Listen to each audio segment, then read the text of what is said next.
Egypt के valley of Kings नामी 4000 साल पुराने कब्रिस्तान में खुदाई के दौरान रिसर्चर्स को इतना बड़ा खजाना मिला जो पहले कभी नहीं देखा गया था। यह खजाना फिल्मों में दिखाए जाने वाले और कहानियों में सुनाए जाने वाले खजानों से भी बहुत बड़ा था। 5000 से जायद 1.5 लाख पाउंड सोने के बने इन स्टैचूज और आर्टिफैक्ट्स की कीमत क्या होगी, ये सोच आपको वाकई हैरत में डाल देगी। हजारों साल कबल ये खजाना किसने और क्यों यहाँ छुपाया, आइए जानते हैं ए फॉर अमेज की आज की इस वीडियो में। नाज़रीन, 4500 साल कबल इजिप्ट के किंग्स के मकबरे टनों भारी पत्थरों से बड़े बड़े पिरामिड्स की शक्ल में बनाए जाते थे। इन पिरामिड्स में किंग्स के साथ इनका सारा खजाना भी छुपा दिया जाता था, क्योंकि एंशिएंट इजिप्शियंस का मानना था कि इंसान के मर जाने के बाद आफ्टर लाइफ में भी ये खजाना इसके काम आता है। चूंकि इन पिरामिड्स को बनाने में कई साल और बहुत ज़्यादा मेहनत लगती, इसलिए बाद वाले किंग्स ने पिरामिड्स को छोड़कर वीरान चट्टानों को अपने कब्रिस्तानों के तौर पर चुना।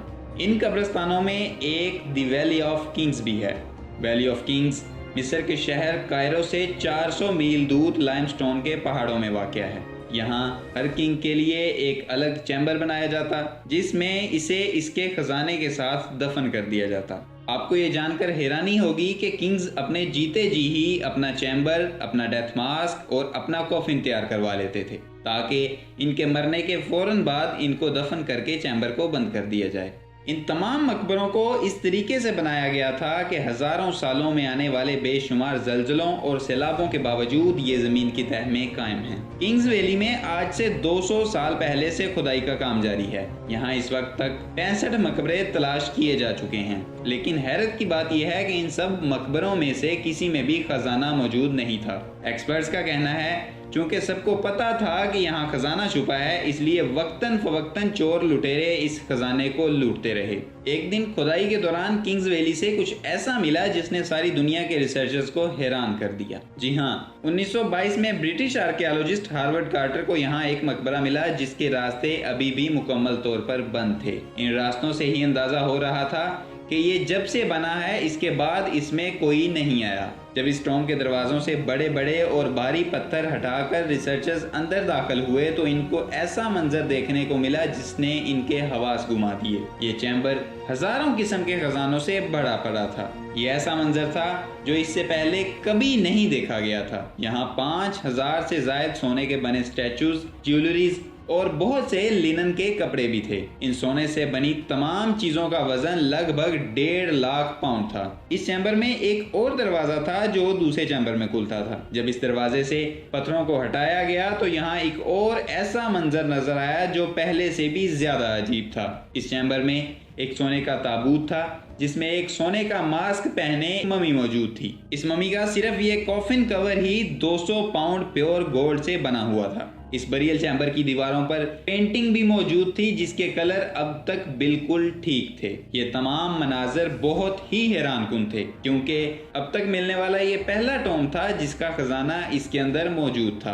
अब रिसर्चर्स के लिए मजीद सवाल खड़े हो चुके थे कि आखिर ये टॉम लुटेरों से कैसे बचा रहा, इस टॉम में मौजूद मम्मी किस किंग की थी और इस बरियल चैम्बर की दीवारों पर मौजूद पेंटिंग्स का क्या मतलब था। इन सवालों का जवाब जानना रिसर्चर्स के लिए बड़ा जरूरी था। जब इस मम्मी का डीएनए टेस्ट किया गया तो पता चला ये एक 19 साल लड़के की थी। जब इस डीएनए को किंग्स वैली से मिलने वाली दूसरी मम्मी से मैच किया गया तो अंदाजा हुआ कि इसके बाप की मम्मी टॉम नंबर 55 और इसकी माँ की मम्मी टॉम नंबर 36 से मिली थी। इस किंग का नाम तूतनखामन था।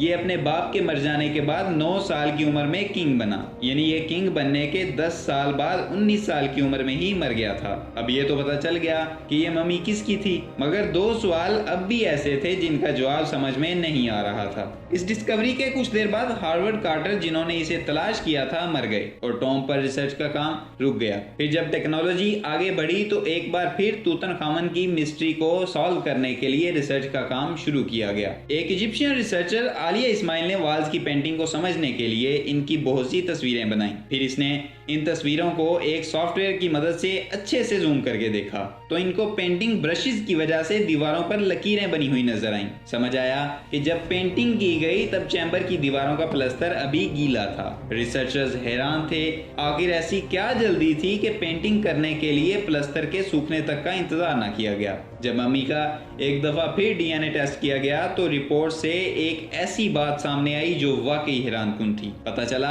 कि तूतनखामन की डेथ मलेरिया की वजह से हुई। चूंकि अभी किंग का डेथ चैम्बर तैयार नहीं किया गया था, इसलिए इस अचानक होने वाली डेथ की वजह से ये काम जल्दी में करना पड़ा। दूसरे तमाम मिलने वाले टॉम्स का खजाना मुकम्मल तौर पर चोरी हो चुका था। कुछ टॉम्ब ऐसे थे जिनमें सिर्फ ममीज छोड़ी गई थीं। रिसर्चर्स जानना चाह रहे थे कि आखिर क्यों दूसरे टॉम्स की तरह ये टॉम्ब लुटेरों की नजर में नहीं आया। जब 1922 में कार्टर को ये टॉम्ब मिला तो इसकी एंट्रेंस पर बहुत सारे पत्थर पड़े थे। ऐसा पत्थरों का मलबा दूसरे टॉम्स के सामने नहीं था, जिसकी वजह से वो लुटेरों को आसानी से मिल गए और उन्होंने खजाना लूट लिया, जबकि ये टॉम्ब बचा रहा। अब सवाल ये था कि पत्थर टॉम्ब के सामने इसकी कंस्ट्रक्शन के टाइम रखे गए या बाद में, और अगर कंस्ट्रक्शन के टाइम रखे गए तो बाकी टॉम्ब्स के सामने पत्थर क्यों नहीं रखे गए। रिसर्चर्स ने ड्रोन की मदद से टॉम्ब के गिर्द की चट्टानों का 3D मॉडल बनाया। जब इस 3D मॉडल को जांचा गया तो पता चला कि किंग्स वैली में पिछले हजारों सालों में बहुत से फ्लड और अर्थक्वेक्स आए थे। शायद इसी वजह से टॉम्ब की एंट्रेंस के सामने पत्थरों का इतना बड़ा मलबा आ गया और टॉम्ब अब तक छुपा रहा। उम्मीद है आपको ये वीडियो पसंद आई होगी। वीडियो को लाइक करें, हमारे चैनल को सब्सक्राइब करें और अगर आप चाहते हैं कि आने वाली हर वीडियो आप तक पहुंचती रहे तो बेल आइकन को भी प्रेस करें। शुक्रिया।